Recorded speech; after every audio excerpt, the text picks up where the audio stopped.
Last time on Dice Funk. The name's Kaiser, Conduit of Equality. How are y'all? If you want to suggest an activity that you would enjoy doing, I think it'd be beneficial for us to all have some bonding time on terms that you would enjoy. The leader of Invicta is going to be on this radio show. I'm gonna throw my iPod on, my space pod. Oh shit, I just found a cryptid. Yeah, dog! I was just excited about its snout and the goggles. And the top hat. It's the island of Turtle. Is that the turtle island from Avatar? Alright, so, and you see that the scarf was covering a tattoo, specifically the skull of an illithid, and there is a knife coming down through the skull. Yeah, he was playing that radio station. Yeah, I gotta fucking really get my shit together, man. Got kicked across an island. Okay, I'm gonna plant my rapier at his chest. I've got you cornered. Give up now and land your mech. We have to be able to defend ourselves in the air, on land, in the sea. I hear the boss is going to come down and collect the Tarask personally. They have mechs. They're trying to steal a giant turtle. They also want to steal a Tarask. Oh, he's a big old guy. Because he is an albino minotaur. I'm Ranger Big Star!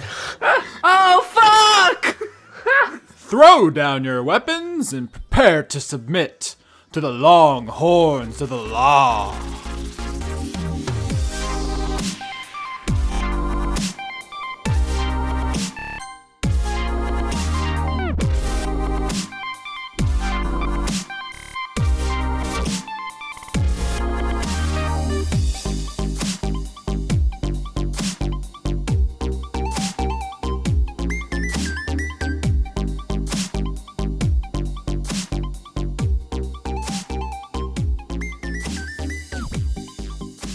This is our Halloween episode, right? So should we all pretend that our things aren't recording so it can scare Austin, the biggest scare of all? Ooh.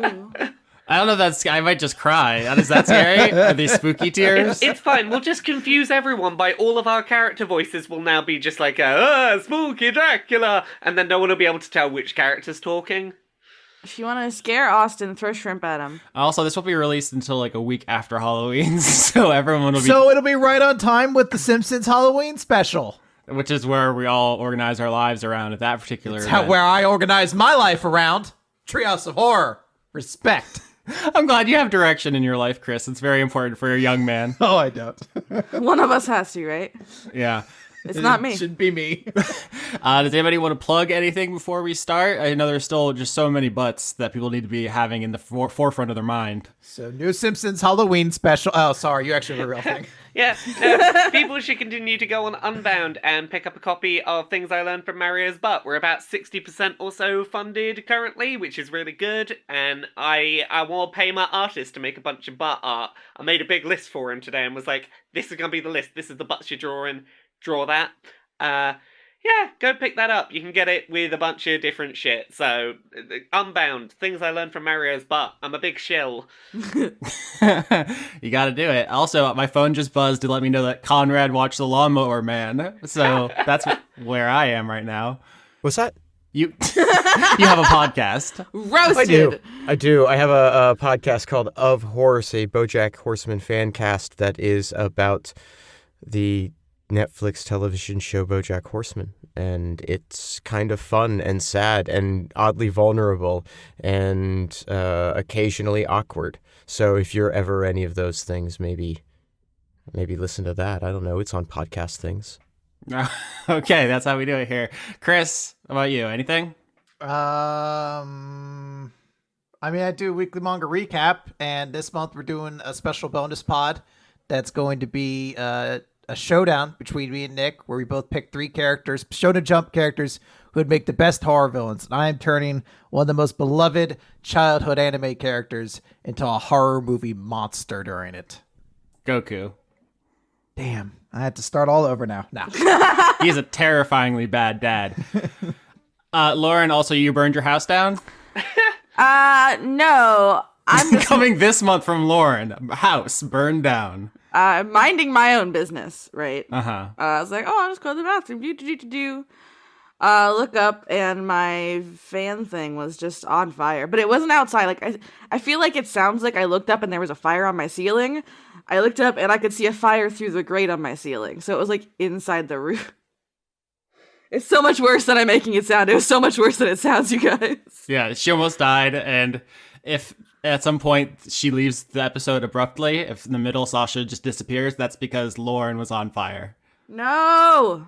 Sorry. No, you'll hear it. I'll be like, oh, fuck, there's a fire. Oh, I just knocked something over. Yeah, but Austin will edit it out. Yeah, So. I don't want to upset the audience with your death throes. That's true. I don't think they'd like that.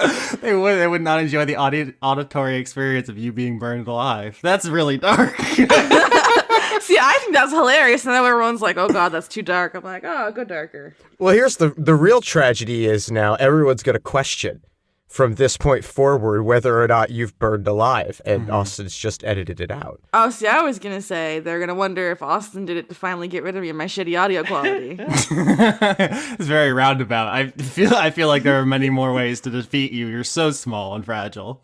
Oh, fuck, you right. It just put something on a high enough shelf and you will destroy yourself. You monster. So last we left this episode, that's not what I say. So last we left this adventure, you guys fought Kaiser, a member of Invicta, and also a poacher. That's who the poachers are. It's Can just I just say I was right? Yeah. I mean, you called him out, but you guys failed all your insight checks, so you didn't know you were right. That's how math works. That's fine, but I know. Is that how Babylonian math works? Oh, God. Do you want to talk about your college math class on our podcast, Chris? I talk about it a lot of places. I just want everyone to know I had to do an exam on Babylonian math, and I'm never going to see it again in my life. I can 100% guarantee it. Why? Because no one uses Babylonian math. No. I understand why you're never going to see it again. Why did you have to take a class I don't on know, it? because it's a course called the Fundamentals of Mathematics. And apparently at some point they're like, well, you need to know how the Babylonians did math. Why? I don't know. This is not productive. They operate in base 60. Who would do that?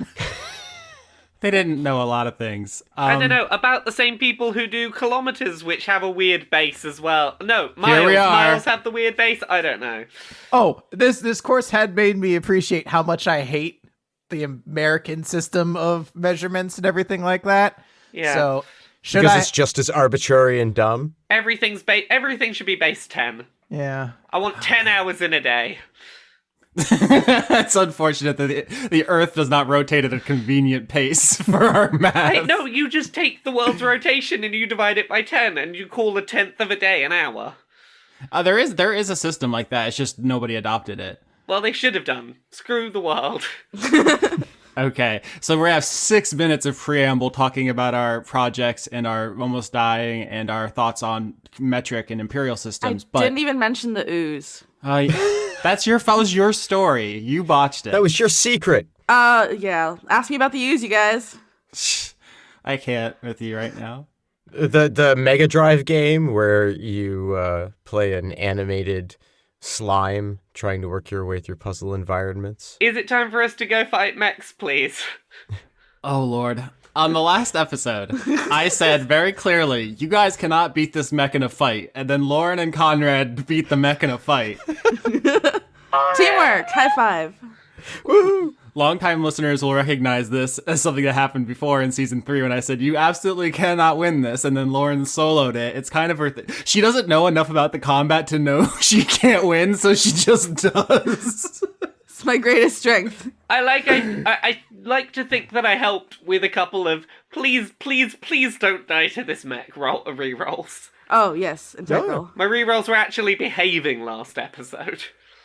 It's a team effort. It's just like the Hitchhiker's Guide to the Galaxy thing. How do you fly? Just throw yourself at the ground and miss. That's Lauren's D&D strategy constantly. I mean, that's honestly my life strategy. Yeah. It's gotten you this far. And where we last left everybody, you were on the bank of this lake. That's not how words work. On the edge of this lake, and Park Ranger Big Star approached you. He is a huge albino minotaur. His arm is a blaster in the style of Mega Man. And he pointed at this motley group surrounding this mech that he saw flying. And he says, "Halt, poachers!" Austin, I would like to add a few creative details to the description you provided. Yeah, I bet you would. I want to note that in addition to so he's wearing the Park Ranger uniform, you noted, but it's like unbuttoned and open, so you can see his chest underneath, and he is ripped to shit. Is it hairy? Yeah, a little hairy, but it's also got like that part that's all just like pure muscle, because on that part he has a giant blue star tattooed across his chest, so you immediately know who he is. He also wears a couple gold chains. He has the Ace Ventura wave hair. Okay. Is that a pompadour? Is what you're talking about? Pompadour, yeah. Well, pompadour can be a couple different things. I was specifically referring to that like Ace Ventura like wave hair. Okay. Thank you. I'm so glad I can help you bring your fucking One Piece fan fiction to life. You fucking troll.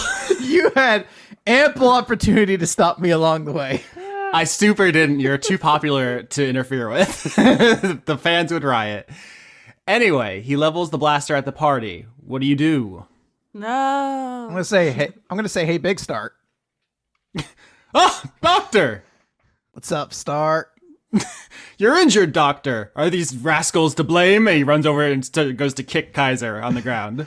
No. Well, he is responsible, but the thing He that kicks Kaiser. Everyone takes 4 damage. No, that knocks me out. All right, is somebody gonna stop that? Because he's gonna kick the conduit of equality, and that hurts everybody. Yeah, no, thank you. I stand in the way. All right, so you're gonna take the full brunt of this kick? I'll take the kick. All right, good team building exercise.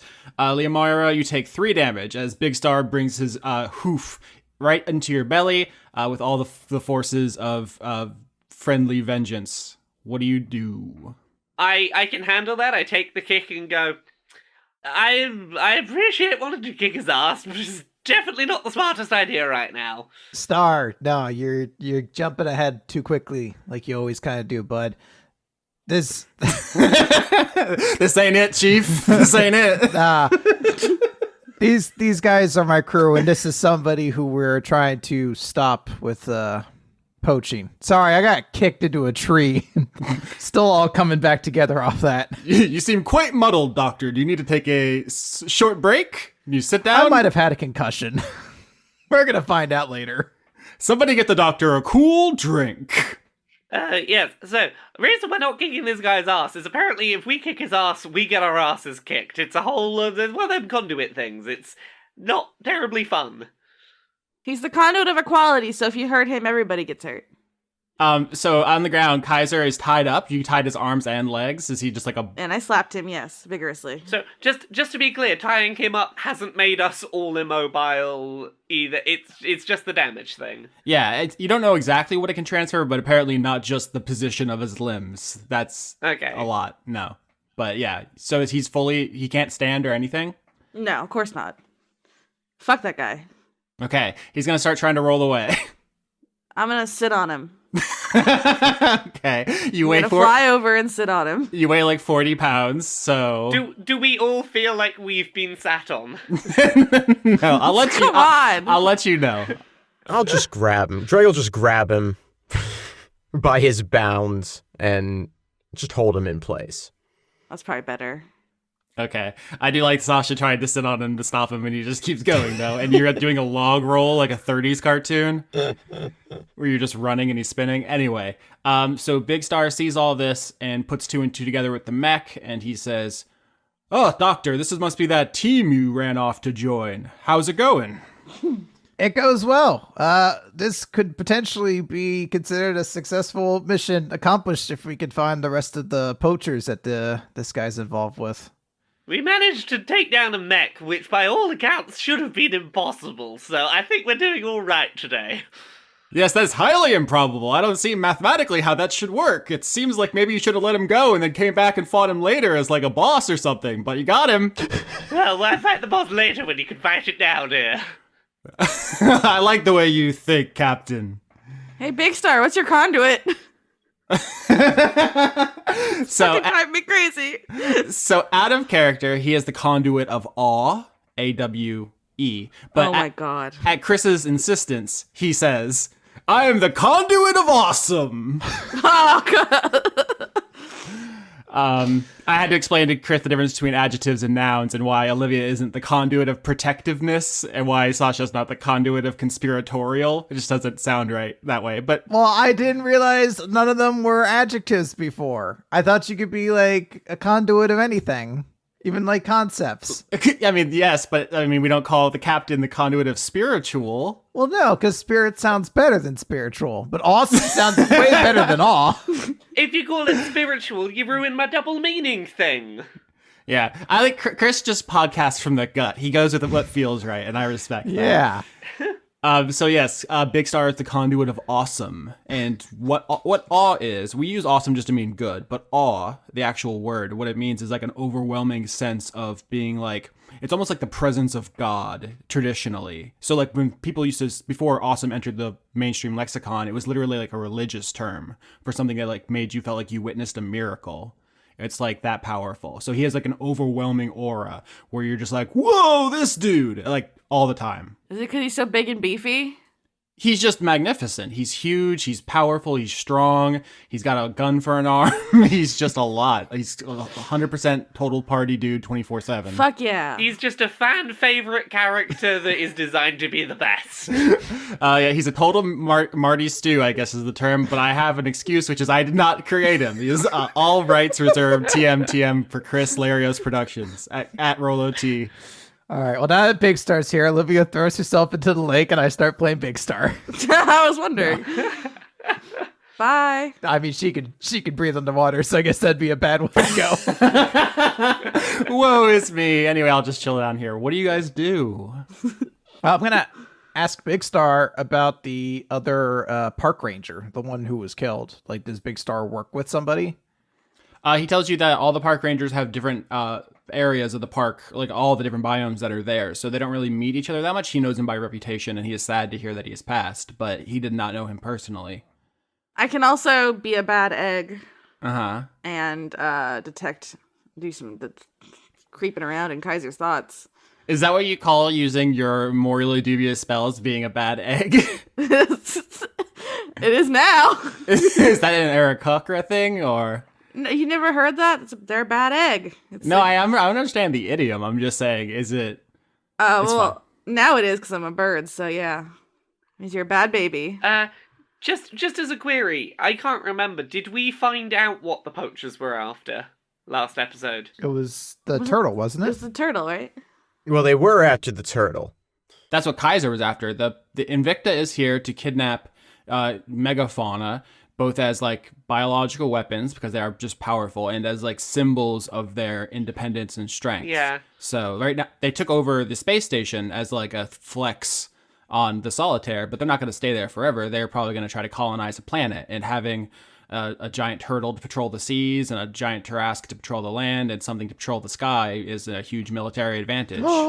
Yeah. The Ziz. Yes. So the situation we've got here is there's we've dealt with one of these poachers, but there's more of them to deal with, and they are trying to take very dangerous creatures, and we can't let any of them get off world because I imagine working on this planet, you probably know better than anyone quite how dangerous these could be if weaponized. Oh, absolutely. We must stop them immediately or all perish. Well then, where do we start? Do you have any kind of ranger equipment that you can go, oh yes, I'm the park ranger, that's where they are? Any sensors that get tripped or anything? Well, they didn't just hire me for my dashing good looks. I am something of an engineer. And he taps his blaster arm. He says, my own design. I'm the mechanic for much of this hemisphere. I have a garage back at my ranger station where I keep all kinds of bits and bobs that may be helpful in our quest to defeat some rogue mechs. Would you like to journey with me back to my lair? I do have one question before we go. Is it mechs? Do you have mechs? Are we getting mechs? You may be able to drive the park's mechs temporarily, yes. Okay, I'm coming with you. I'm very excited. Doctor, you still look a little pale. Do you need some help? No, I'm sure I'll just gotta work some kinks out, and then we'll be rocking hard. So in Dice Funk, when you get dropped to 0 health, you usually take an injury of some kind, and the fiction kind of determines how severe and the effects of that. This is a good time to talk about it. What happened to Dr. Adler, and what are you going to have to be concerned about going forward? So the way I was thinking of it initially was I wanted to have something, because the actual damage that took me down to 0 was the conduit of equality, which was essentially, I guess, a magical shared feeling of being shot with the captain's shotgun. Yeah, it was psychosomatic. So, and I was like, oh, maybe that would do some damage to like her like innards or something like that. But I was like, she's immune to poison for the most time, so there wasn't a lot of room to develop there. So I'm thinking instead the damage that was really bad was getting kicked by the mech and slamming into a tree. So I'm going to say that severely damaged her back a little bit. Enough that she's going to be able to survive, obviously. But as anyone who has back problems know, that's something that generally just kind of gets worse in life. And I'm going to say it hampers her ability to be flexible or I guess specifically acrobatic in situations.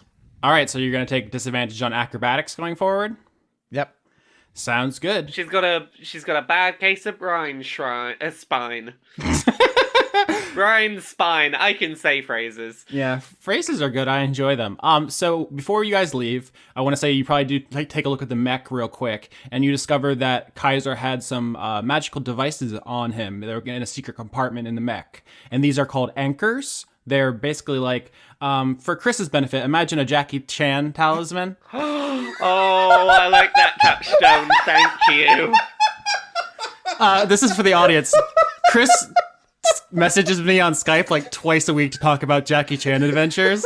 It's his favorite thing. I've never heard him talk about it like professionally. It just seems to be something he does to me on purpose to troll me, I guess. Well, because you always talk about like what cool things, because we did like stands one season or personas, and then it was like all these cool condom powers. It's like, well, the next thing's got to be like Jackie Chan adventure like talismans. Mm-hmm.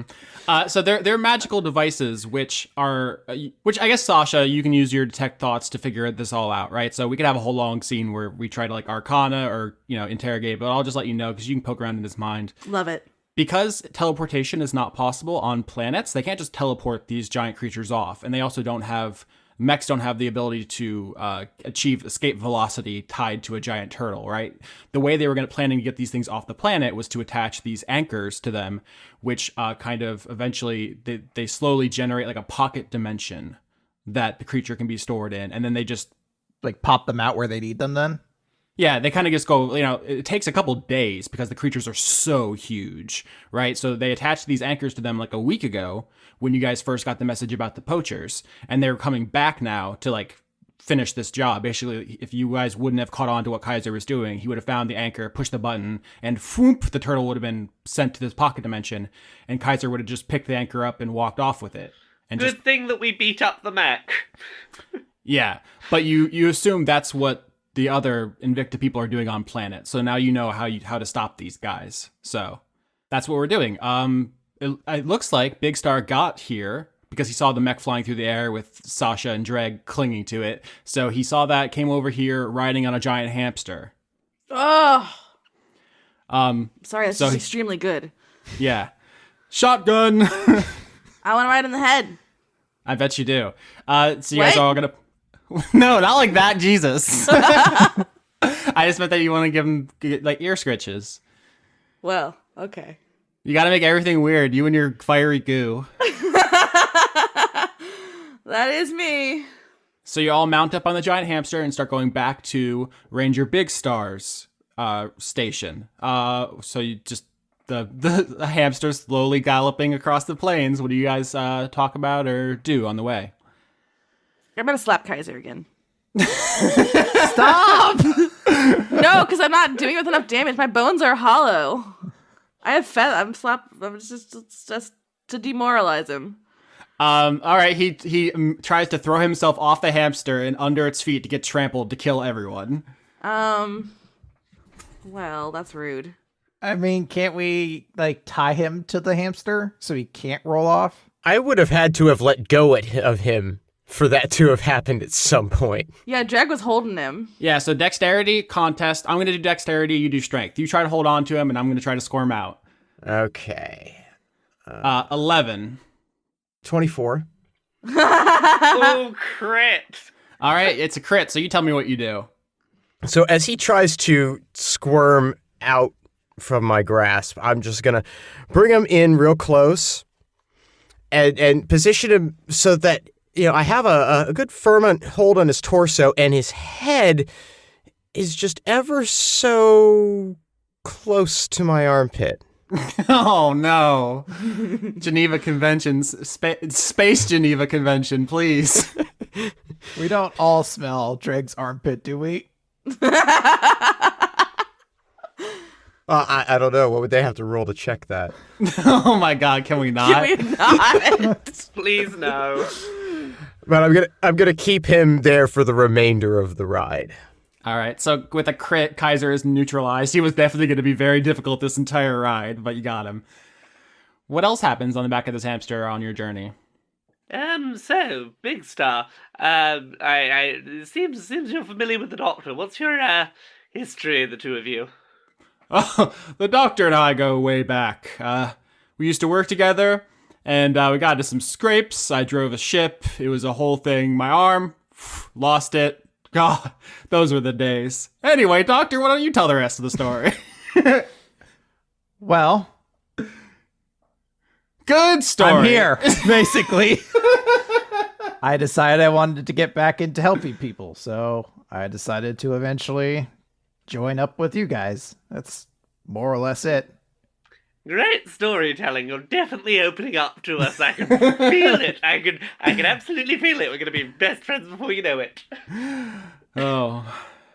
I tried to convince the Doctor to work here with me, but her specialty isn't veterinary medicine, and she was also not blessed by the Demon Lord Baphomet with the inability to get lost. It's very useful as a park ranger. It seems very useful as a park ranger. Tell me more about this demon lord. I was going to say, you know what else it would be useful for? You should totally come on our ship. We could do with not getting lost. It'd be lovely. I already have a job. I know, but also, come join our ship. You can meet my son. I'm flattered, thank you. But I'm an engineer, and since you are a professional adventurers guild team, I'm sure you already have multiple engineers to fix your ship. It's vital, and you'd be foolish not to have at least one already. Oh, we have absolutely zero. That's that's a choice. That is indeed a choice. And it's also a choice for me to say, would you like to be a ship's engineer? We have a lot of chicken nuggets. Very chicken nuggets. I'll talk with the Doctor later. We have some business to attend to. Right now, let's focus on how soft this hamster is. I'm gonna take a nap up there, yeah. I'm not actually gonna take a nap. That's Lauren speaking. But Sasha is gonna pet that hamster. Good night, baby bad beak. My beak isn't bad. You're a bad egg, so you're just bad to the bone. Fuck. Anyone else want to do a thing on the hamster? Doctor, how are you feeling? You got really kicked into a tree there. Yeah, I know. It was very painful. It's a shame. I was going to do something totally cool when my, metaphorical turn came around. But instead I got punted across the island. And What really cool thing we going to do? oh, it's no reason to spoil it now. You never tell us about your cool things. Let's keep... Nah, screw it. I was gonna erase all of its water when it tried to shoot it out. I had to spell for it and everything. Oh, Steve Dave was gonna help. that sounds pretty cool, actually. It's a real shame that you got kicked into a tree. Yeah, instead I got punted. This is yet one more reason on my list of many to hate things involving punting. Dregg, I know you're a big fan of hitting very big things. How was that mech for you? Was that a good enough thing to hit? It was necessary. Well, it certainly was. I have no idea what you enjoy. My apologies. You're very good at hitting things, so thank you. You're welcome. Dregg likes it when I sit on his shoulder, because we're pals. The bird gets it. Yeah. It's the simple things. Up above you guys, you see that you have entered a new biome, which is Uh-oh. marked by the appearance of a pod of Kindori above you. Oh, there's space Yes. whale. Space whales. They sure are space whales. The Like that Kindori. episode of Courage the Cowardly Dog. Oh, I love that episode of Courage the Cowardly Dog. I was thinking more like that Star Trek film where they have to go find the whale. Am I the only one that's remembered they're also looking for something that flies? Well, yes, but the Yeah. Courage the Cowardly Dog reference had to come first.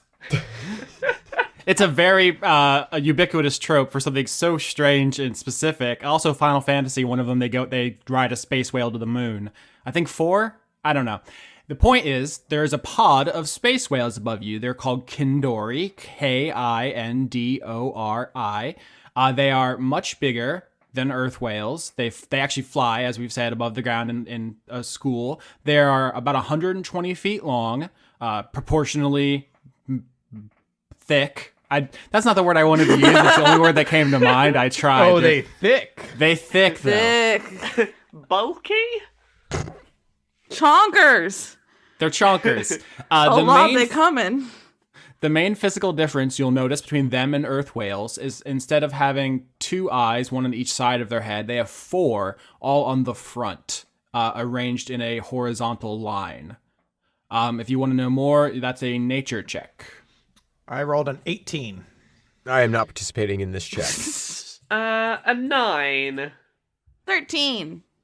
Yep, that's 2 successes. So the Kindori are theorized to be the ancestors of all like cetacean life, like whales and dolphins and so forth, because people have noticed that those type of life forms exist on almost every planet with water throughout the galaxy. Basically, every planet has some kind of whale.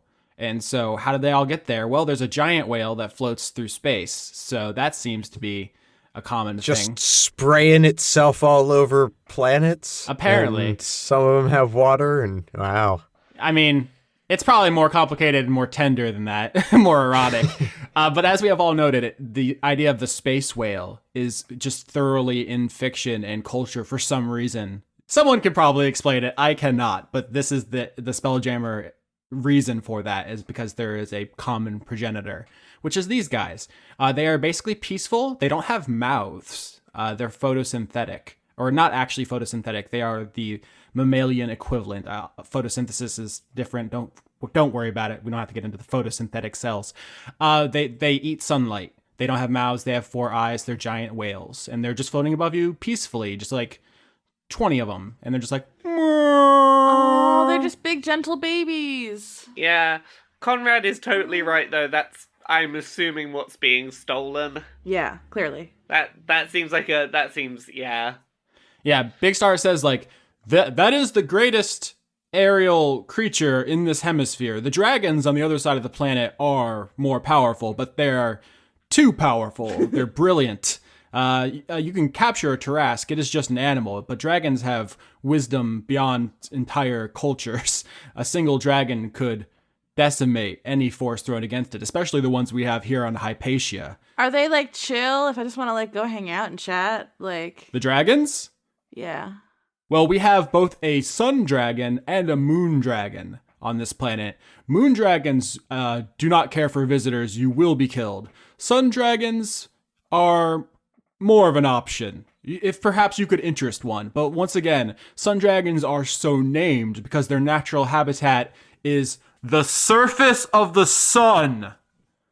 So kidnapping or defeating one is quite a silly notion. But just, if I wanted to come back later and just talk to a dragon, I could do that, hypothetically.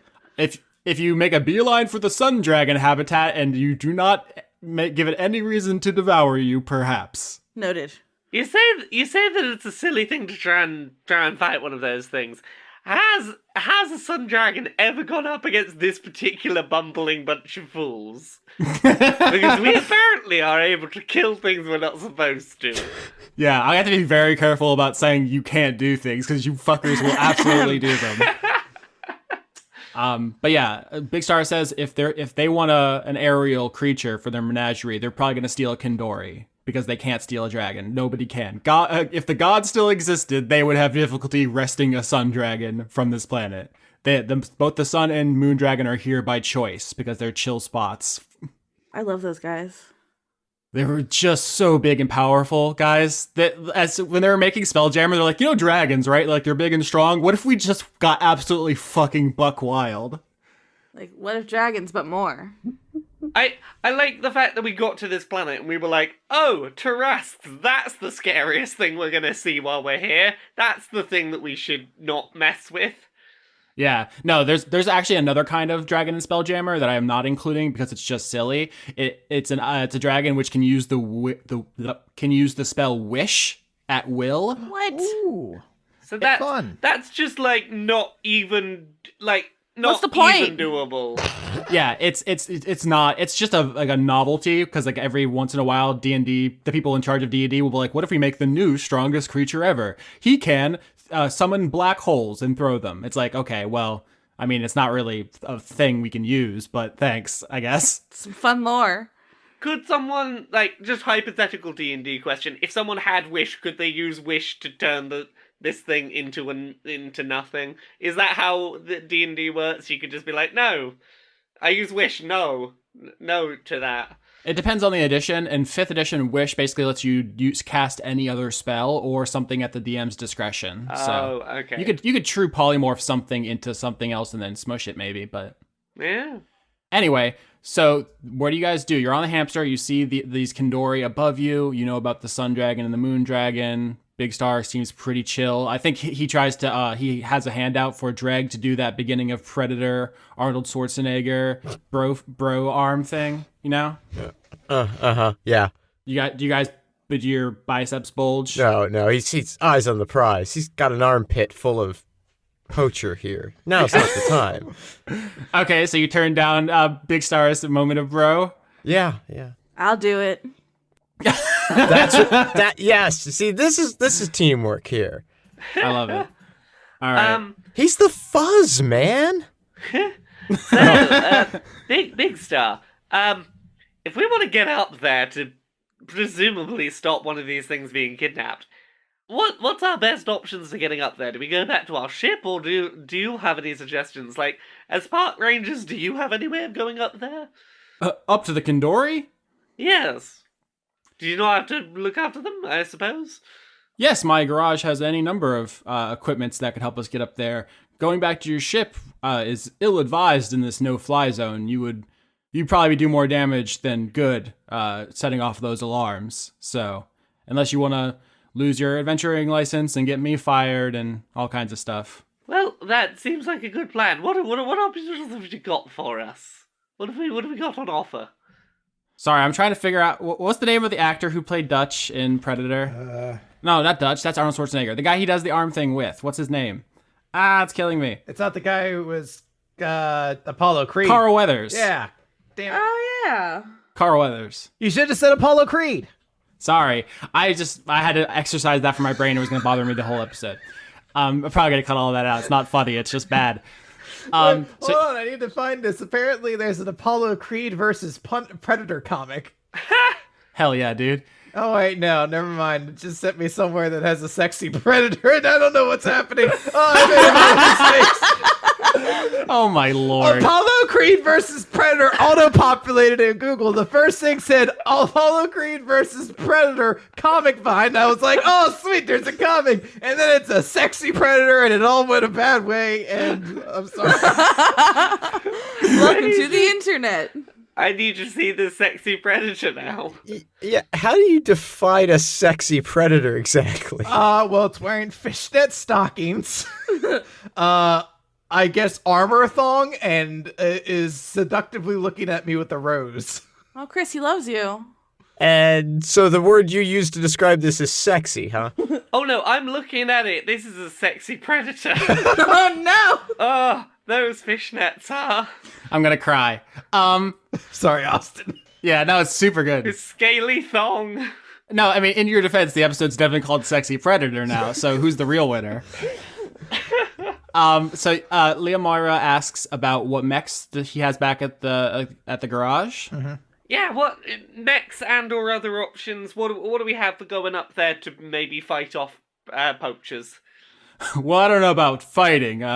park rangers don't do much of that. Most of the mechs we have are for like moving trees, digging irrigation ditches, just maybe defense, moving through a predator's biome. So don't get your hopes up too high. These aren't the kind of mechs you're going to want to take on galaxy-spanning adventures. But if you all team up, maybe you can have a better chance than fighting on foot. So Do any of these mechs combine with other mechs to create some sort of mega robot? what would be the conservational purpose? How can you... I don't know, for fighting off poachers with mechs! we had not... For this exact moment! We had not prepared for this eventuality because it was extremely unlikely. So was us beating up a mech, but we did it anyway. All right, enough of your humble bragging, all of you. I didn't say anything this time. Yeah, you don't hear it coming from me. I think there's just one aggrieving party here. Meanwhile, Sasha, you're the Carl Weathers in this Arnold Schwarzenegger Carl Weathers bro clasp. Yeah, and I think he probably just picks me up, right? Like he tries to clasp my tiny hand, and it's just like, there's the whole bird. Yeah, it's just like he's basically just like holding you up. Sounds pretty cute, honestly. Yeah, it's like one hand holding a dachshund. Oh, I love dachshunds. Yeah, they're very good. So in the distance, you guys can see Big Star's ranger station. It is a pretty simple like cabin. Basically, it's just where he sleeps and eats. But next to it, there is a hangar, essentially, that is the garage for all of his various equipments and engineering needs. I have a message on Skype. Why is there a sexy predator on my phone? Conrad just sent us the sexy predator aforementioned. No, honestly, this is a different sexy predator. No, this is a different sexy predator. All right, well, there's a lot of them apparently. It's a genre. Anyways, mechs. What? I said mechs. Tell me about those. How do those work? Okay, so we're just changing subjects, huh? Sometimes you don't want to think about sexy predator. Sometimes. So the first thing that jumps out to you is that standing outside of the garage is a mech. And it is not one that... God damn it, now Laura said the sexy predator. This is a fucking train wreck. Let me look at... I hate it. Oh, Wow. what the fuck? I'm impressed, actually. All right, outside of Big Star's garage, there's an enemy mech. Fuck you.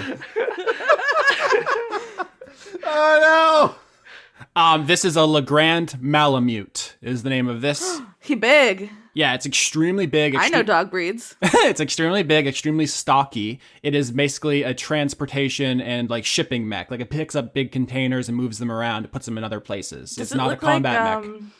That big dog in Undertale with the armor, with the tiny head? It is not lesser or greater dog, no. Why not? Because the Legrand mechs are named after dogs. They're not shaped like dogs. They're Gundams or, I feel like that's poor planning, honestly. Okay. Well, I'm sure you guys can figure out how to get a dog-shaped mech if you so desire, but that, my friends, would be a Zoid. Which is also a pretty good series. Yeah, I'd be up for it for Zoids. Yeah, like, are we mad about this?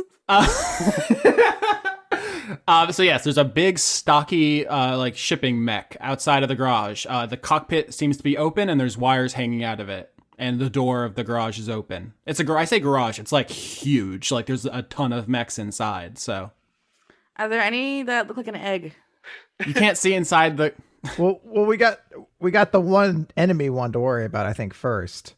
Is there a way that we could like sneak over, since it doesn't look like it's occupied right now, if the cockpit's open and the wires are hanging out? Correct. That like we could sneak over and maybe like Big Star, since he's a great engineer, could like break it? Oh, all right. Everybody make stealth checks. First of all, you're gonna have to get off this hamster, right? Are you taking Kaiser with you or leaving him here? I'll stay behind because I have disadvantage on stealth checks, so I'm going to be a bad person to have around. Oh, are you wearing heavy armor? Yeah. Nice. A crit, 24. Yo. I am a very sneaky hippo. Oh no, I rolled a 7. I'm just imagining her holding up like a branch and just like sneaking. Do. My feathers are too loud. 6. Oh no. All right, so here's what happens. The party fails. Does my crit count for anything? Yes. So the party fails, but Captain Melbeck crit. So it's going to be kind of a mixed success. So you guys get off the hamster. Dr. Adler takes Kaiser aside and like puts him down like behind a rock or something so he can't be seen and is watching him. Dregg, Big Star, Captain Melbeck, and Sasha sneak up to the mech. And Big Star kind of climbs up into the cockpit and starts pulling stuff out and moving stuff around. He's trying to like reprogram it or break it. And the mech shudders loudly, like the metal seams grinding and so forth. And that alerts the people inside the garage who rush out. But because Captain Melbeck got a crit, if you want to attack first as they rush out of the garage, you can get the first round. If you want to engage them immediately as they rush out into your ambush. How many people could we see coming? You don't know, so I'm giving you the opportunity to take the initiative to shoot these people before you know who they are as they rush out. That's what your crit gives you. You can gun them down right now. Is this people running out on foot, or is this people in mechs running out, like mechs coming to face us? On foot. Decisions. Yep, you hear the sound of running feet, people running back to the mech, and you have like a split second to decide if you open fire on them as they exit the garage. I'm gonna take the shot. If there's an enemy mech outside, I'm taking the shot. All right, roll an attack. Okay, that's a 21. All right, 21 hits. 3 people run out of this garage. There is a clownfish merfolk. There is a... Where did my icon go? I've lost it. There it is. A toucan Aarakocra. And then there is a boring white guy. Ugh, hate that guy. Who I don't have an icon for because who wants to look at a white guy? Bird. So roll damage. You hit as these 3 people run out. Yeah, sorry everyone. 5, that is not a huge amount of damage.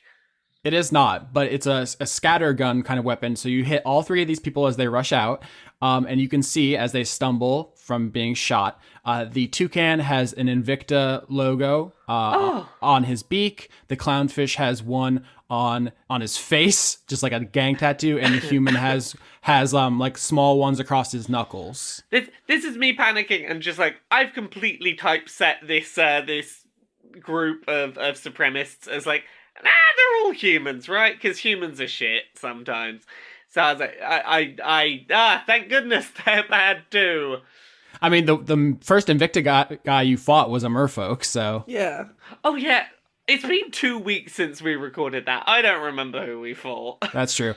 Roll initiative. Do I need to roll for initiative? No. Okay, good. I got 12. I'm going to sit here and listen to JoJo themes. How are you liking the Golden Wind theme? I mean, the first theme's fine. I'm really needing to, like, grow to adapt to that closing theme. I mean, it makes sense, but...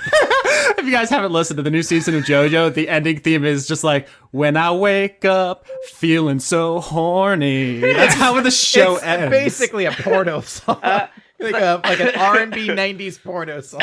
I got a 10 on initiative. 19. 8. Freaking You is the name of the song, by the way. What? It's just an R&B sex jam. Oh, that's fun.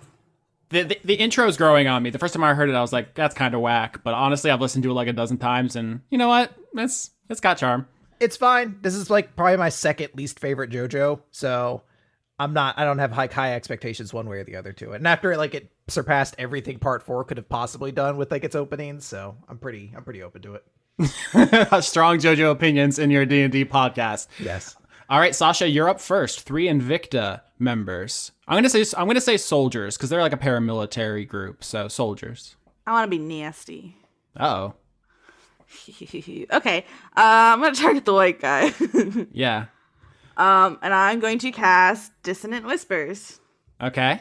Says a Wisdom saving throw. Oh boy. Not very wise. Is it because he's a white guy? 6. Sorry. No, ma'am. I have 14, so let me just double check my damage. That is that's 3d6 psychic damage, and he has to run away. All right. You want to roll that? Yeah, I'm working on it. Hurry up. My mouse is being slow. Fuck you. Squeak, squeak. Yeah. 15 damage. Oh my god, he had exactly 15 health. Did he really? Yeah, because he had 20 and then Well, I Captain guess shot he's him not for running 5. away, huh? No, tell me what happens. I like to think he clutches his head and just passes out. Okay, so non-lethal? Non-lethal. I'm not going to kill him now. Okay, so you kill Caucasia Whitman. So the white guy collapses, and now there is a clownfish merfolk and a toucan Aarakocra, and it is their turn. They whip out basically submachine guns and spray the entire party. Dexterity saving throw. Well, at least I got one of them down. Everybody but obviously Dr. Adler, who's not there. Sweet. 5. 9. 14. So only Captain Melbeck saves, which means you're going to take half. Oh, okay. 6 damage, half for Captain Melbeck as they spray. They're very surprised. They run out of the garage and then immediately into enemy fire, and they just start shooting back. So it's wild and unfocused, and they clip a couple of you, but nobody gets seriously injured. Bad roll. Is that all you got? It is now Captain Melbeck's turn. Okay, so I'm gonna take on the toucan, and because the toucan's already been damaged and is below its hit point maximum, I can do a thing called Colossus Slayer to do 1d8 extra damage if I hit it. So let's see if I hit it first. 21. Yeah. Okay, and let's work that damage out. Another 15. An additional 6, so that's 15 damage? Yeah, exactly 15 damage. That's exactly enough damage, huh? I follow my nose to death. So you just shoot that guy in the face? Yeah, take a shot. Off he goes. All right, all that's left is the clownfish merfolk, and it is Dregg's turn. Come on, Dregg, make this 3 for 3. 3 for 3. Come on, get an exact 15 again. All right. So Dregg's gonna pop his shield open and use that as a battering ram to subdue this one. Try not to kill anybody. The roll 20, just the Shrek is smiling at me ominously. Just like half his face from where it's cut off. 18. That hits. Yay. And so damage. 15 damage. 15 damage. 15 damage. I don't know if that's possible. You're a strong boy. He is a pretty strong boy. And you have a suite of paladin skills that will allow you to stack damage on there. Oh yeah, don't y'all have spells? I don't have anything practical. 10 damage. All right, so you just run forward and you just hit him across the face with your shield? Yep. All right, Sasha, it's your turn. Clownfish is all that's left. Okay, so I'm thinking about trying to just intimidate him into fucking being a wuss. So I'm gonna say, look, we just took out your other 2 dudes in like 2 seconds. We got one tied up back there. I'm incredibly cool. The others are also pretty cool. Maybe you want to just put down your gun and work with us, dude? 21! Yikes. I'm looking at your sheet right now, Conrad. You have Divine Smite, where anytime you hit someone, you can make it explode and do a bunch of extra damage. Oh, yeah. See this the blue box on the right where I wrote all your stuff? Yeah, but there's better uses for that than this. Okay. I'm just letting you know that you have a bunch of stuff you can do, so. Yeah, I suppose. So 21 to intimidate. Yeah. The clownfish drops his gun and puts his hands up. It's a humanoid. I'm just using that as a shorthand, the same way, Dr. Adler is a tropical fish. So Right. He throws his hands up. All right, tie him up, boys. Back with Dr. Adler, I guess you're standing over Kaiser. Yeah, I'm watching him. All right, and so he's tied up and he's just looking up at you and he says, "I thought maybe you were cool when we met," and you were like, "Oh, I'm from Earth, and we don't live too far away from each other and stuff. You seem cool. I guess you're not cool." So Olivia, against her best interest, like her innate instincts to be like, "No, I'm cool," is going to be looking over at his tattoo, which I believe you said is around his neck. Yeah, he was hiding it with a scarf, but he has, the Invicta tattoo on his neck. And Olivia is going to say, "Conduit equality, eh? That doesn't include illithids, I'm guessing." Well, they're not people, so My son.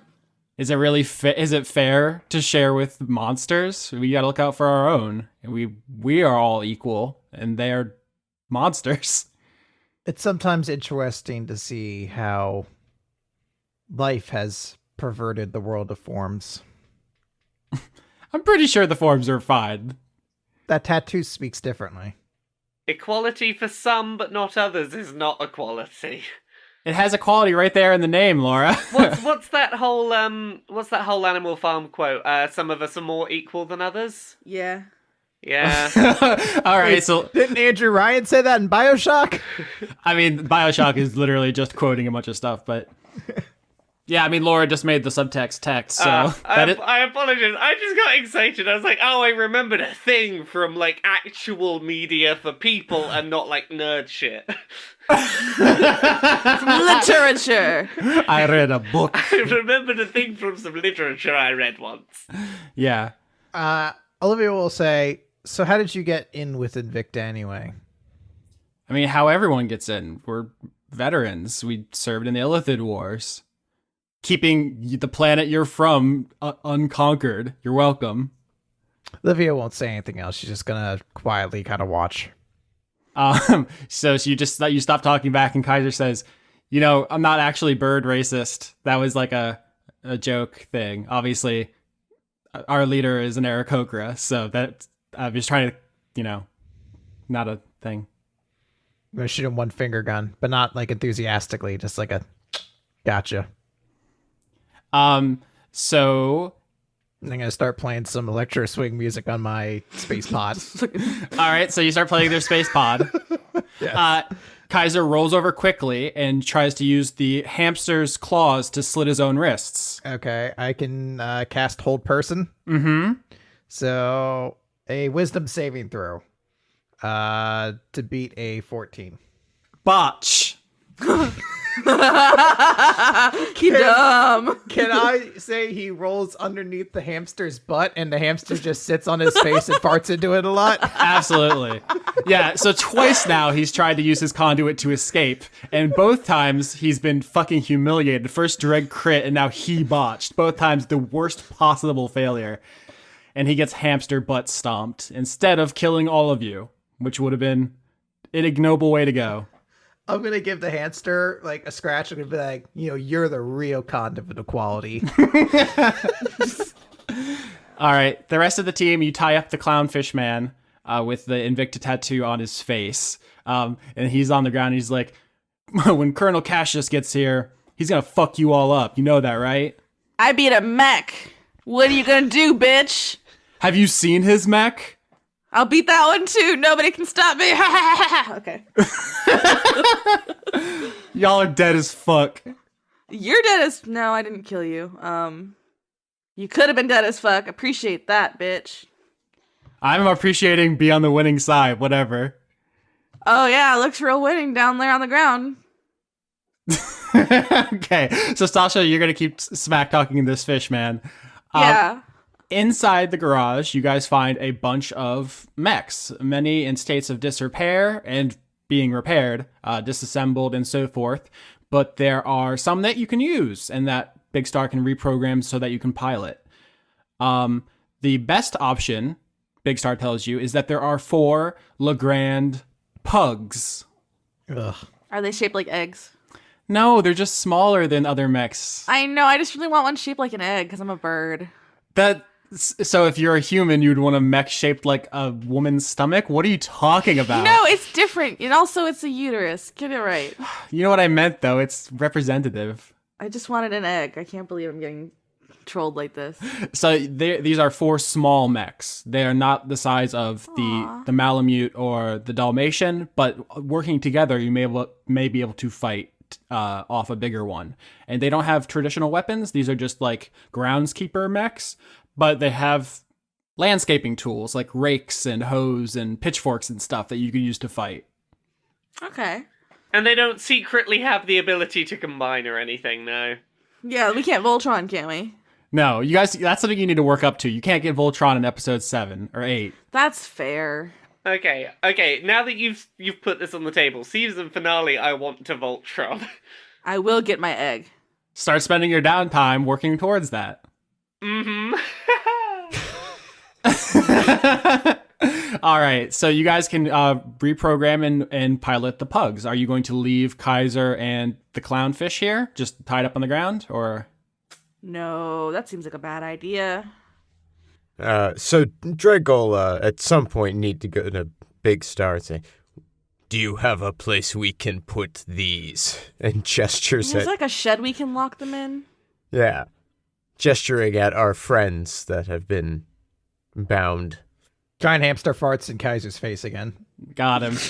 Big Star says, yes, I think we could lock them in the decommissioned mech cockpits so they can't get out. Would that be acceptable? Can they breathe in there and everything? I'll lock them in the ones with the life support system still functional. Cool. And he won't be able to injure himself. We'll have to tie up the quality guy, but yeah, we'll be good. Okay.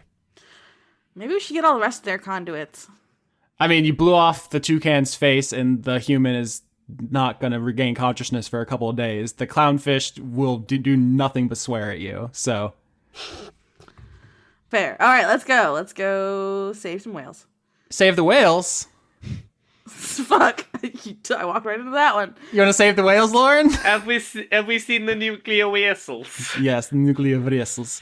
All right, so you guys get in your pugs. Do you guys want to describe what they look like or which weapons you pick for them? I want the rakes because they're like claws or talons because I have talons. Nice. Sorry, can you repeat what the options for the weapons were? I mean, there's no strict options. I'm just letting you know they don't have any military equipment. It's just like whatever you can find in this garage. Yard tools. I thought I had forgotten, like, options. You're just going to be using your normal character sheet to do that, where I'm just scaling things It's to just for flavor. Yeah. Yeah, so you can just be like, oh, I pick up a jet engine I found in this garage, and this is my equivalent of a shotgun. I like the equivalent of just, like, a giant leaf blower. That's my shotgun equivalent, and my mech... I don't know why it would look like this for the purposes of gardening and landscaping, but I'm just picturing the White Tiger Zord from Mighty Morphin Power Rangers, so, like, that's basically what I'm piloting. Strong choice. Mine looks like an egg. No. I'm sorry. Sasha just says, hey, Big Star, can you just grab some scrap metal and just smush it all around my mech until it's just kind of an egg shape? Can you do that? It's D&D. It's your imagination. Oh, yeah, he does that for me. All right. We're friends now because we flex together. While everyone else is getting their mechs set up, we get Sasha an egg robot. Thank you, finally. Lauren It's like home. and her weird obsession. So I want mine to look like Digitamamon from Digimon. Fuck off. Oh, wait, can I update mine? It's the White Tiger Zord, but, like, instead of tiger face, it's a hippo face. Dregg's doing nothing to his. Okay, so you're just going to punch? Yep, he's just gonna punch. It's what he's there for. Love it. So you guys, actually, I think Big Star is going to take the Malamute that was here. He finishes reprogramming that. He's going to take that. It's also the only thing that could probably fit his horns, which adds some extra height to him. He's very big. Yeah, he's large. He's very large.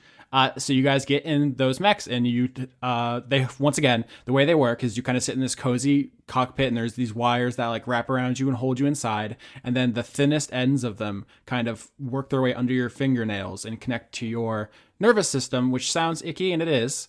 But the important thing is you don't need to go to flight school for 3 years and put in 200 hours of flight time.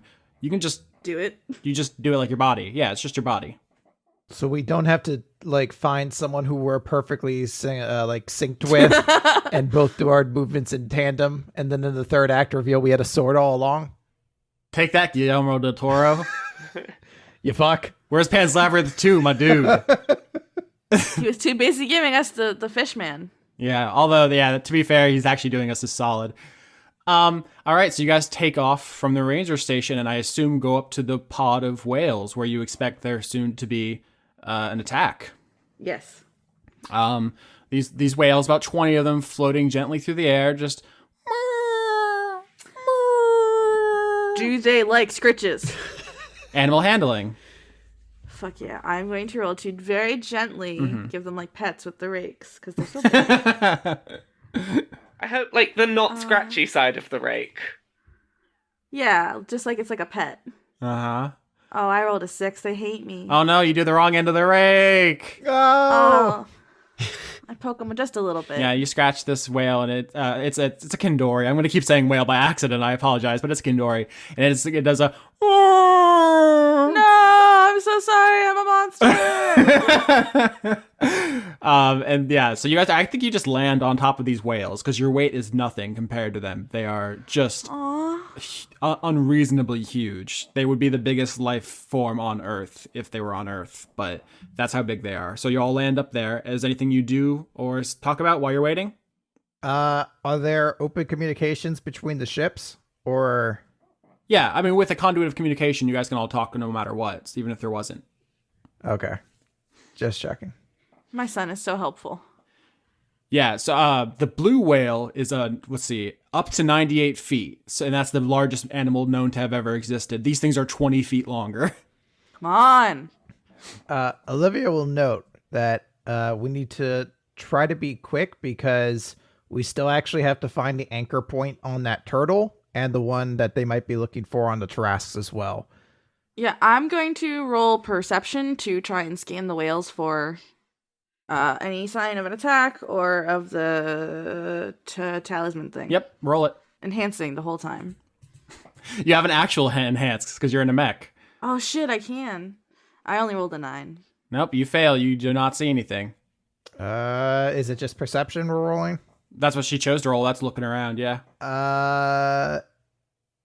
What about investigation? Yeah, that would be the other one. 18. Well, fuck. All right, so Dr. Adler, you fly around these whales, and with an 18, you think, if they're going to kidnap one, they would probably pick the biggest one. And you fly over to that, and you find tucked under one of its fins an anchor, which is once again a small magical device that was hooked up to it like a week ago, and which has been ever since then generating a pocket dimension to put this whale into. Okay. Could I do, I don't know if it'd be a medicine check or just a straight intelligence check to know how to disable this? Arcana. Or how to safely remove it? Okay. 24. Holy Christ on a sandwich. Yes, you can disable it, but if you do so immediately, if you just yank it off, you'll just rip open the pocket dimension and you'll get sucked inside and be trapped forever. So don't do that. There's a small ritual you'll need to conduct to deactivate it safely. Ooga chaka, ooga, ooga, ooga chaka, ooga, ooga. Okay. In that case, is it worth Dr. Adler doing that because of the whole non-violence thing and leaving the rest of us available to combat should we need to combat? I mean, you got a 24. If you want to say you start the ritual right now, you can. Yeah, I am.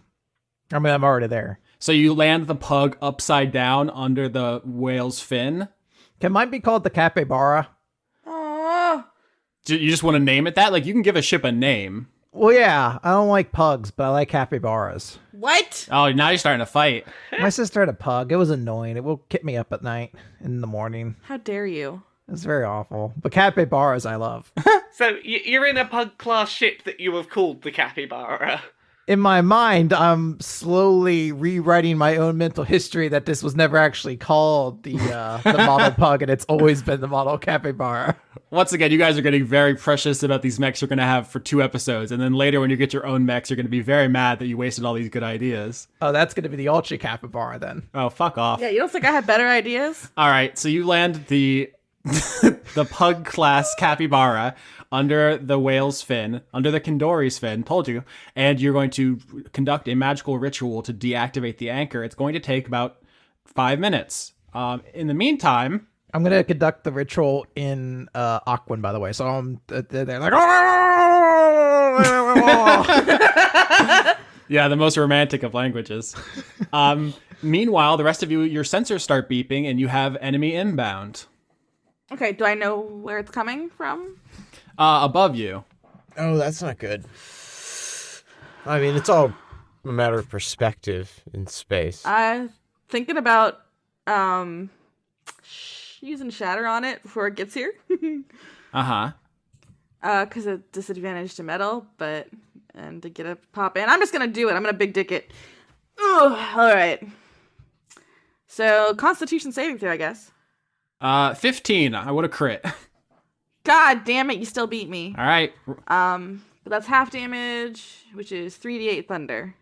12 damage, bitch. That's pretty good, yeah. So you guys, your sensors start indicating something's coming from above you, and Sasha, without waiting to question it or talking to anybody, just fires off a magical spell that explodes in the air, and the thing veers wildly as it was struck. So it was damaged, but then it just shoots to the side. It's extremely fast, and you see it coming down at a different angle now because it's trying to avoid getting shot down. As it comes into your view, you see it. Oh, that's cool. This is a Legrand Greyhound is the name of this model. It is a racing mech. Of course it is. Yeah? I just said of course it is. It is extraordinarily fast. That is its defining feature. And this thing, which is of course gunmetal gray, is basically, you can't even distinguish its features, like where the head and the arms and the legs are. It's just a gray blur as it streaks through the sky. And roll initiative because it's definitely gunning for you. Austin. Yes. I'm raising my hand as though that matters. So what you're saying, this is a racing mech. So in a way, this is the pod racer of the Dice Funk universe. Now that's what I call pod racing, yeah. Yeah. 10 on initiative. 8. 14. All right, Dregg against all odds is first. Let me just write that. Dregg. Run up and punch it in the face. Parenthetically, Big Star is going to be piloting the Malamute mech, but because it's a very slow, bulky thing that he had to rip a bunch of systems out to reprogram it, and he is helping fight the Greyhound, which is like the fastest mech that you guys are aware of. He is not going to be very effective, so I'm actually not going to be rolling for him. He's still here, but he's not going to do any significant damage in this fight. So he's trying his best, but this fight will go faster if we recognize that he cannot land a hit. Punch it in the face, use its momentum against it. Sure. God, I want you to one-hit this thing so bad. 2 fights in a row, Dr. Adler's not actually participated. I'm doing very important stuff behind the scenes. I'm saving this whale, and I made that hamster sit on Kaiser's face apart. It was very good. All right, Dregg, it's your turn. The Greyhound is just a beam of light arcing through the air. It's going so fast. What do you do? Well, is that arc of light moving in our direction? Oh yeah, it's coming down. It's going to kill all of you and activate the anchor. Cool. Very cool. In fact, I'll just say, like, it's something like a voice comes on over your intercom and it says, "This is Elizabeth Bohr, conduit of peace. Cease these activities at once. These Kandori are the property of Invicta." I would like to respond back. No, they're the property of this nature preserve, you fucking goose. I don't know. You can't just, own an animal. Invicta does not recognize the sovereignty of Hypatia or its claims on any of the creatures here. Okay, well, I don't recognize the sovereignty of you, bitch. Fair enough. Engage. All right. Okay. Don't negotiate with terrorists. Was there a face to the person or anything like that, or just a voice? It was a voice. You could open up a visual communication if you want. I would like to do that just to flip her off.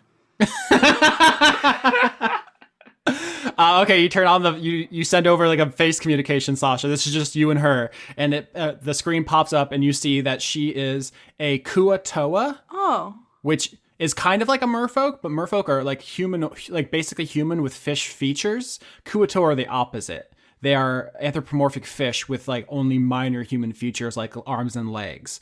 The Kuatoa are most famous in D&D for being one of the species most thoroughly conquered by the Illithids. So much so, their entire species was traumatized because they share a low-level collective unconscious, or collective subconscious rather. So they kind of all feel each other's emotions, and they were conquered and enslaved by the Illithids, which traumatized the entire species. So if anyone has a reason to hate the Illithids, it's these guys. That doesn't mean they can just kidnap whales, though. It's true. The kind of Kuatoa she is tiger shark. That's cool. So she has huge fuck off fangs. Well, I've got a fuck off beak. Nice. So you turn on the visual viewer. You see her once again. Her name is Elizabeth Bohr, Bohr, and she's the conduit of peace. That something's up with that. And it is Dregg's turn. Dregg, she is going as fast as humanly possible, and she's going to start shrekking you dudes. Okay, well, Dregg's going to be moving to intercept and just drive a punch into center mass and see if we can at least slow her down to give the rest of the team an opportunity to get some hits in. 21. That hits. Okay. And I am going to add, I'm going to use Divine Smite and add an additional 2d8 damage to this roll. So that'd be 19 damage. All right. Is that the most anyone's done in a single attack this season? I think so. So 19 damage as she streaks across the sky. You just throw your pug in the way and just do a punch. And when the punch connects, you release an explosion of your paladin magic. Is that how you would describe that interaction? Yes, that is how I would describe that interaction. All right. And she's kind of blasted aside by it. It did hit her like a ton of bricks. You guys can fight mechs now instead of being fucking trampled by them. So yeah, you I mean, Tramp. you say that, but Did we get trampled? No, I mean, you would have if you weren't just... If we weren't great at D&D, the best players who know what we're doing. Absolutely. At the end of your turn, Dregg, Elizabeth activates a legendary action, which is a thing certain boss characters can do. So at the end of her turn, at the end of your turn, she makes an attack of her own. She bounces off your fist and then does like a U-turn, flies back and kicks you. 16. No. No? No. All right, that's cool because she's moving so fast. You're like, I punched you. Now you're going to be, oh no, she's back. And then you block her with your shield. So it's like you're surprised by her speed, but you're still Dregg. So you're a very defensive fighter. And now it is actually Elizabeth's turn. And she's going to use her conduit of peace, which takes the fighting spirit out of one person and they lose their turn. Uh-oh. And that is going to be everybody except for Dr. Adler, who's not in the fight. Everybody make a charisma saving throw. Okay. Yeah. 20. Nice. You sure you don't want to make that a different kind of roll? Oh, 17! Okay, we'll stick with that. 17. Oh, 17. 18. Wow, you all got really, really good rolls. But yeah, 17's the lowest. So, Liamoira, you lose your next turn. That sucks to get a 17 and be the lowest roll. That's Right. true. But yeah, charisma is not just like, are you likable? It's your ability to enforce your will on the world. And she dominates that. And she forces you to stop fighting back momentarily. Okay, so it's not like we're not rolling against any number of hers at all. Okay. Her conduit is whoever has the least willpower of people she's fighting lose the ability to fight momentarily. I hate her. Do you? Elizabeth pops back up on your screen and she says, I see you're an Earthling. Don't fight back. Join us. Come on. No. I'm not a racist. I'm not a racist either. I mean, Have you seen our forces? We have I don't know you personally, but Invicta's kind of a racist organization. We have dozens of species. Any illithids? Of course not. Do you serve with cancer? What are you talking about? Oh yeah, I'm just gonna sign up and serve next to nuclear fallout. You're saying nonsense. Have you ever actually talked to an illithid? They were too busy killing my friends. Yeah, not anymore. Not all of them. Oh, okay, I guess I forgive them. Bye, I'll leave now, idiot. Listen, I'm from Earth too, you know? I kind of get it, but also, like, have an open mind, my dude. I'll open up your mind. Over and out. Maybe I'll open up your mind, bitch! I don't know if you've all ever read Sasha's character sheet, but she gets very angry. Grump. I have to figure out what I want to do to attack her. There's so many good options. I want to shatter again because I only have one more spell slot left in that slot, and all right, it's good against metal. So I think that was Constitution. Yep, 14. Oh, we match. Tie goes to the roller. That would be 2 damage. No, she takes double and then half, so it's 5. Oh, okay. 5 damage. Every time you do this, we do this again. I forget it every time. Yeah, so you hit her with another shatter, and you see you crack the metal. Like, that's a very effective against mechs. Like, if you were going to take a specific spell to defeat mechs... I didn't even fucking know. Yeah, and at the end of your turn, she does a legendary action, flying back and kicking you. 17? Oh, that hits me. Yeah. She kicks your pug right in the tummy, 7 damage. That's fine. This is fine. All right, Dregg, it's your turn again. She's just flying between each of you. She can move basically unrestricted. She doesn't take opportunity attacks, and she can move as far as she wants. That's the power of the Greyhound. So she's just bouncing between you, kicking and punching all of you. All right, well, we're gonna give her another punch. Love to punch. Because I don't see another way to. She's not gonna stop moving, and You do a very good punch. we're not gonna negotiate with terrorists. Exactly. Thank you. That's just what's going on here. So, all right.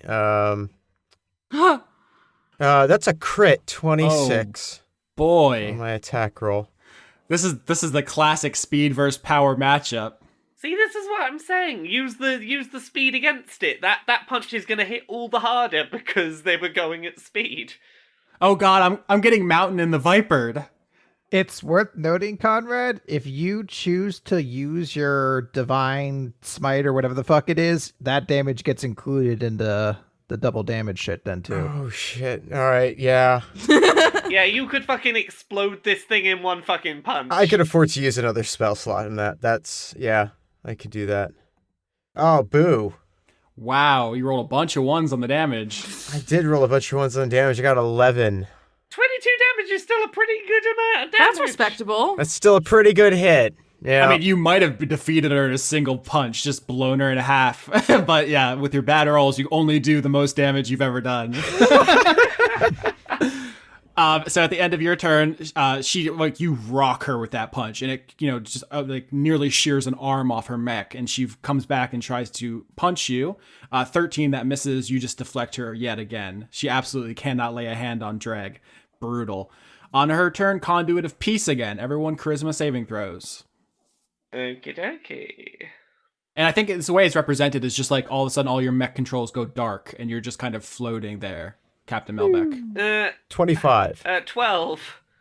19. Oh no, Captain Melbeck loses her turn I again. finally get a cool mech and I don't get to fucking do anything with it. This is so sad. Oh, no. This is very sad for me. I don't get to do anything with the cool mech. Sasha, your turn. All right, I'm going to use those rakes as if it were my rapier. 14? No. Okay. She dodges that. Well, I try to do a big smack. Uh-huh. So at the end of your turn, Sasha, the Greyhound is going to flit up to Captain Melbeck, whose mech has been dead in the air for 2 turns, and is going to attempt to grapple it. Strength contest. Okay, what is my strength? Oh, crit. Yeah, I ain't gonna beat that. You are not. I botched. Oh no! I Wow. was so ready for this episode to be everything's gonna be really cool for me. I'm gonna have a really fun time with my Gundam. I'm gonna be a fucking Power Ranger in space. Nope. All right. So, I could re-roll, but what's the point? yeah, so for the audience, I don't know if we said it, I crit, she botched. The worst possible outcome in any contest. And also your mech is disabled. Yeah. So, Yeah. There's a bit of me that's like, is it even worth trying to undo that, like using a reroll to undo that botch? And I don't think it is. I think it's going to be bad no matter what. yeah, it's just way more interesting for you to be utterly destroyed at this moment. Elizabeth turns the Greyhound around from getting her ass beat by Dregg and just basically flees that fight and slams into Captain Melbeck with all of her speed and drives you down into the pod of whales and slams you into the back of one of them, injuring it pretty badly. She's going at sound barrier speed, and the whale makes a mournful cry as you slam into it. And That bitch gonna pay. And your mech is extremely badly damaged, and you are disabled, broken, lying in the back of this mech. And she reaches down and wrenches your cockpit open. Oh no! And looking down at you, Elizabeth says, You're the captain of this unit. Surrender, and no one else has to die. If I know one thing about this crew, it's that no matter what, you're not going to take them down. They're a bloody good crew. All right, we'll do this your way. And she punches down through your cockpit.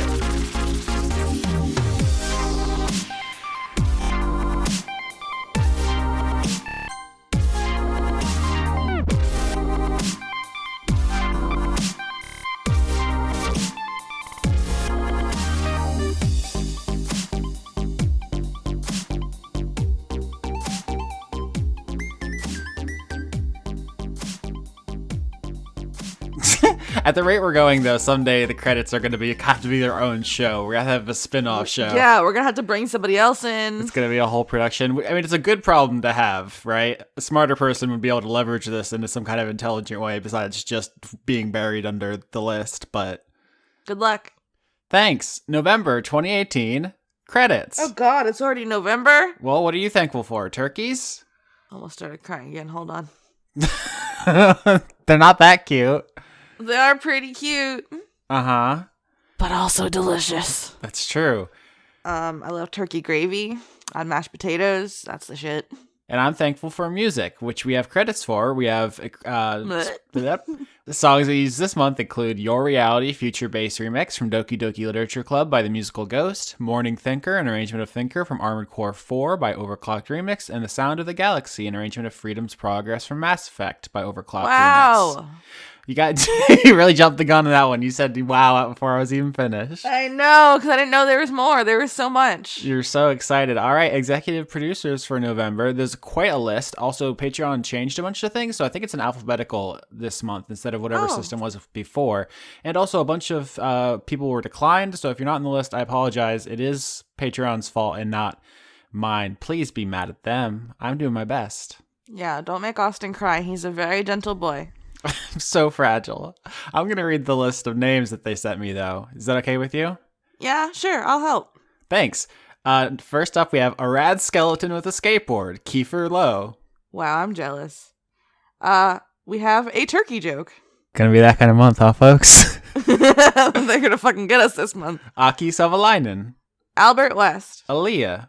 Alex Vepra. Andrew Birmingham. Andrew Fallu, conduit of mediocrity itself. Andrew Grothin. Andy Harkins. Anime Jesus. Anna. Anna Michael. Wait, did somebody... I want to know if Anna is actually named Anna, or if it's my cat. Oh, your cat supports you on Patreon? Well, at least she's supportive of something. I'm sorry for all the times I called you a nasty little gremlin, Anna. Anthony, patron of Dora. Hey, thanks, Anthony. Oh god, her army grows. Are you there, God? It's me, Bozog. No, sorry, I have to do it. Are you there, God? It's me, Bozog! Oh, that's the good shit. Sorry about the audio. Arjun de Koenig. Artemis BJJ, Brazilian Jiu-Jitsu in Bristol. Ashley? No, just Ashley. August Rue. Oh, I'm so excited for this one. Austin Porfleas. Parentheses, donate to my Patreon.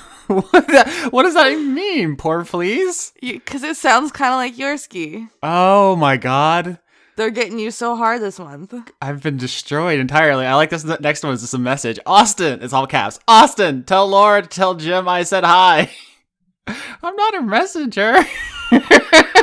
Oh no, more dunkage. Austin Yorsky, conduit of pretentious storytelling itself. See, pretentious is one of those things I say about myself in a nice way, but when someone else says it, it sounds like an insult, so I don't know which one. Also, now that it's in alphabetical, I can see how many start with my name. Which is brutal. Normally they're peppered throughout, but we just get 6 Austins in a row here.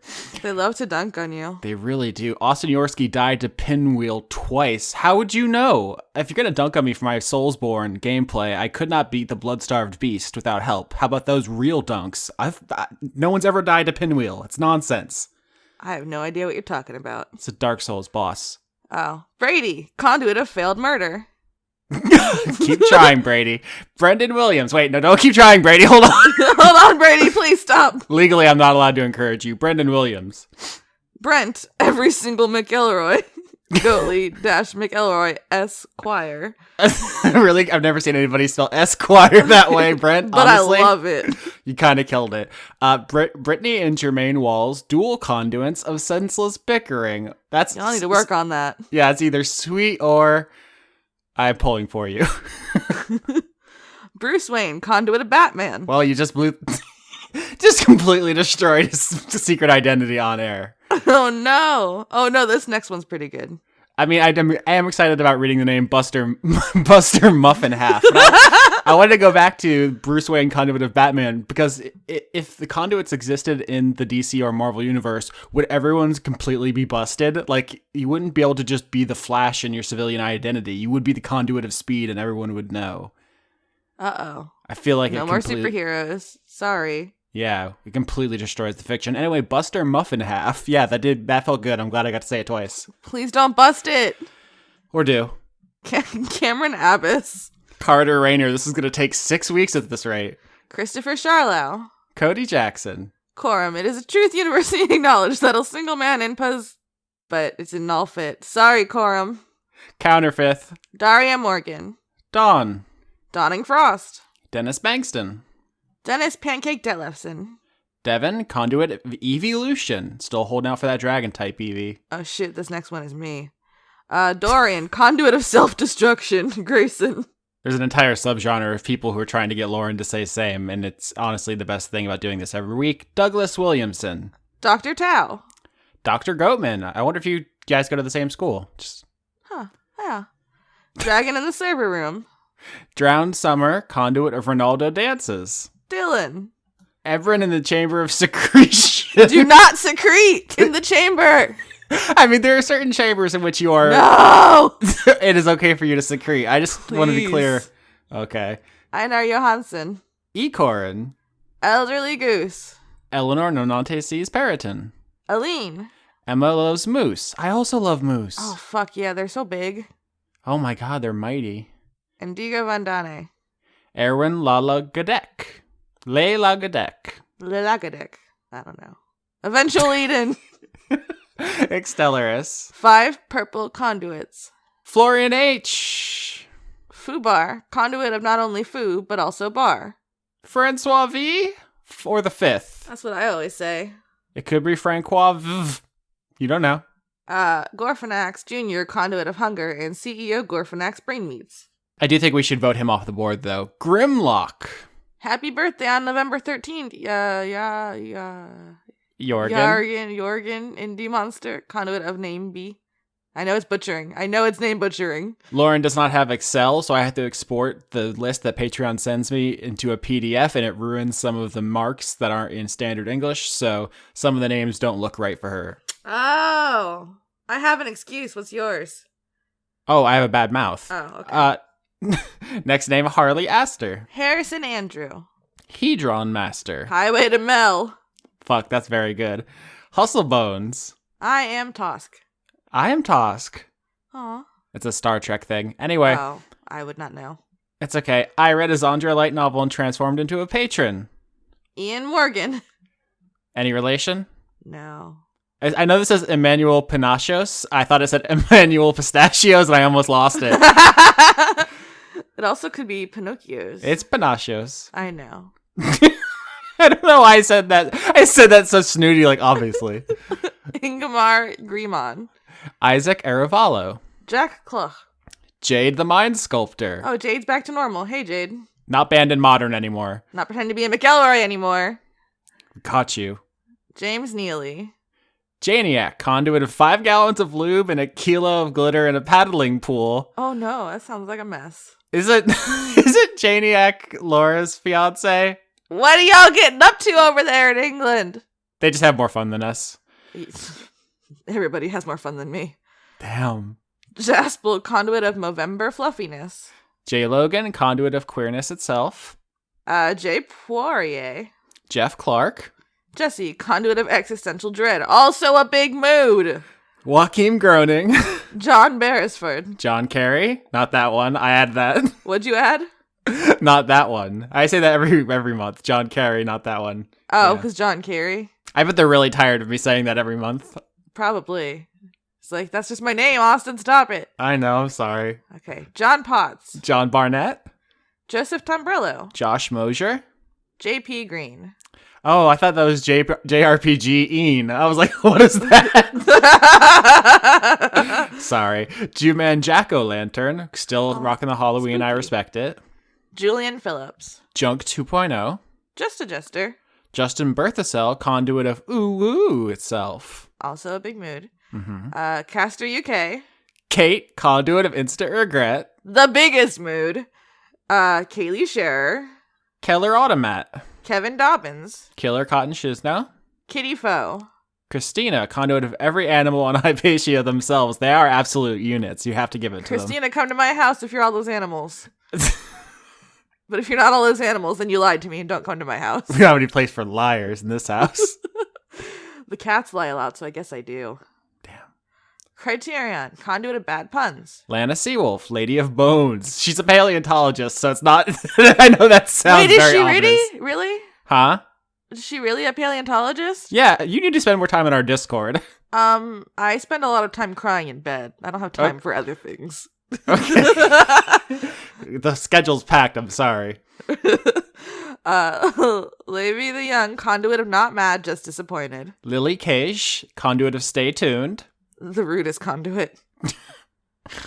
Lindsay Pankhurst. Logion, conduit of Fatigue. Now that's my big mood. We can both claim that mood. It's okay. Sharing is caring. Lauren Cates. Luke Powers. MJo. Markov needs pangolins. Agree. Sure fucking does. Yeah. The Cult of Gorfanax. Matthew B. Hare, conduit of cranberry sauce. That's that November shit. Give me that turkey day bullshit. Matthew Schultz. Matthew Weber, but also I am Tosk. Hell yeah. I still don't. All my Tosk bros out here. I still don't get it. Is a character in Star Trek who the only thing he says is I am Tosk. He was the original Hodor, if you think about it. Oh no. Yeah. Matthias Lackitz. Mao Jin. Melissa Nielsen. Mel Tish. Mary Flowers. That's right. Fuck Thanksgiving. Now, do we want to kind of bring that kind of negativity in here, Mary Flowers? You know what you did, Mary Flowers. Well, I don't know. Maybe sometimes I also feel like fuck Thanksgiving when I'm there and I have to look all the people in the eyes. Oh, and I have to like talk to like all the people, and they're like, "What are you doing with your life this year, Lauren?" And I'm like, "All I did was cry a lot." Yeah, that's basically. I'm like, oh, I love this turkey, love this mashed potatoes, but if you say another thing about what you saw on the news, I'm going to stab you with a fork. All right, I get it, Mary Flowers. You're off the hook. Michael Groman, Michael Hall, Michelle Minkler, Miko from Finland, Morgan Rapp, Nicholas Dominic. Nina Pearson, Noah Sudret. Notorious Stoltz, conduit of Notorious Stoltz itself. Fair enough. Paul Mullen. Possum Kingdom refugee. I still want to go to the Possum Kingdom. Mm-hmm. Pruitt Holcomb. Puck, conduit of large ambitions but poor follow through. I can't believe you all are calling me out like this month. Are these all you? No, but they fucking got me. Okay. Quench the Void. Rain, conduit of wetness herself. I feel as though the algorithm has put the Quench the Void and wetness herself next to each other. I feel like they could sort a situation out between them. Oh no. It's Quenchy. Whose turn? Oh, it's my turn. Random web person. Rasvita. Razumi Yazura. Rainer, the conduit of slightly less stoned. I fucking got you, Reynard. I'm never less stoned. Sleep with one eye open, bitch. I'm coming for you. Richard G. Coles. Robert Dakin. Oh, this one's really good. God damn it. Rulon, conduit of that time Austin said flute toot close to the sun. If anybody can provide a timestamp, I would like to hear myself say flute toot close to the sun. Flute toot. That'd be a good back tattoo. Flute toot close to the sun. In Latin, over a picture of the sun. S. Kearney, conduit of coffee. That's also Austin. No, I'm trying to lay off. Salad Child. Sam Zdenowitz. Scott Goings. Oh, you got us, Scott. Scott McLeod. Scott, who stole my name for a joke, Cummings. Oh my god, they're dueling. I love our fans. There's a fencing match going on in the credits. Scotty Vilhard. Sean Lyonsburg. Sean, the host of Funk Dunk Plays. Sevarden Akrasimova. Shane Sedgwick. Shane Ware, conduit of ethical hedonism itself. AKA Season 5, Sir_octopus. I don't know if you want me to say underscore. It's the only one that has an underscore in it. So I just imagine an octopus with like a monocle and a top hat, and that's pretty good. yeah, a cane, doctorate. I like him. Snowfall Frost did nothing wrong. I don't know. Sprankton, a noun, a disease you get from chewing too much. I love the comment. Please turn all of this into just fun trivia facts. Seriously, Sydney Marsing. Cyretha, conduit of puns. The cast of Dungeons the Gathering. Didn't we have 2 conduit of puns? Did we? There's so many names I forgot already. Where were we? The Had Cells. I read it for you, bitch. Which one am I? The hottest, gayest, purest, goodest Jen. I guess I took that from you too. I tricked you. Now you have to read the rest of them. No. The Unitarian Universalist Congregation of Marietta, Georgia. Was that too long for you to say? No, I just would like telling you no. Oh, okay. Okay, it was just a power thing, I guess. Yeah. The Paladin's wife. Did I just get dommed my own credits? The fuck? Oh no! Tim Lutton. Tired Cucumber. Oh, Cucumber same. Toby Gleason Stack. Tom Turkey's Tuber Tunnel. Come on down to Tom Turkey's Tuber Tunnel. We have all the tubers you need for your Thanksgiving needs. I'm so glad you understood what I was doing there. Toshiro Kuru, editor of Attack on Dice. Transient Passerby. Shanus. Vega Arnston. Victoria Melito. Vinny, conduit of gay pop music. Yeah. Now they're just pandering to you. Okay, so Austin gets dunks, and you get like, oh, we love your work so much, Vinny, you're so gay and cute, we love you. Also, Austin said a thing one time and said flute toot to the sun. Flute toot. Whose turn is it? I don't know, I went off on a thing there. Vizzy Huggles, keep up the great work, y'all. See? Thanks, Vizzy. Ziphosaurus. Yeah. Yoko Taro is Yoko Taro, the conduit of Yoko Taro. Okay, Yoko, if you're listening, where's Drakengard 4, bitch? And finally, Z23619. And that's all of them. Actually, another one came in as we were recording. Andrew Fedye. I'm sorry, it's the J, it just not for Americans. We don't know what to do with it. I see the J in there, and my brain says, yeah. Wow, that was a lot this month. Wow. Thanks, guys. Yeah, I'd rather it be a lot than too little. That means you do enjoy our work. And oh my god, I looked at their recording. It's 21 minutes. That cannot stand. Like, that cannot be. Fuck, we have to leave. So late for work. We have to go. I mean, you should definitely follow Laura at Laura K. Buzz everywhere. Kotaku.co.uk. Chris, patreon.com/weekly manga recap. Conrad is at Conrad Zimmerman on Twitter. Of Horse, the podcast. Austin. Me, patreon.com/Austin Yorsky. You know what it is. You know where we are. .bandcamp.sketch.bandcamp.sketch.bandcamp. .com/sketch. Yeah. Also, big thanks to everybody in the Discord, all the great artists. Thanks to me. You're welcome. You didn't name me, bitch. You're here and you're queer and you can't be stopped. What else do you want? I just want you to acknowledge it.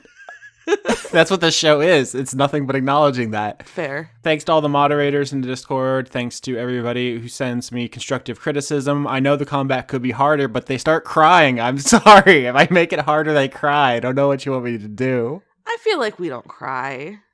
You cried before. Okay. You literally. I never cry. I don't know what you're talking about. I didn't cry at the beginning of this recording. You started crying in the middle of this recording. I had to edit it out. Did I really? Yes. I cry so much that I forget when I cry.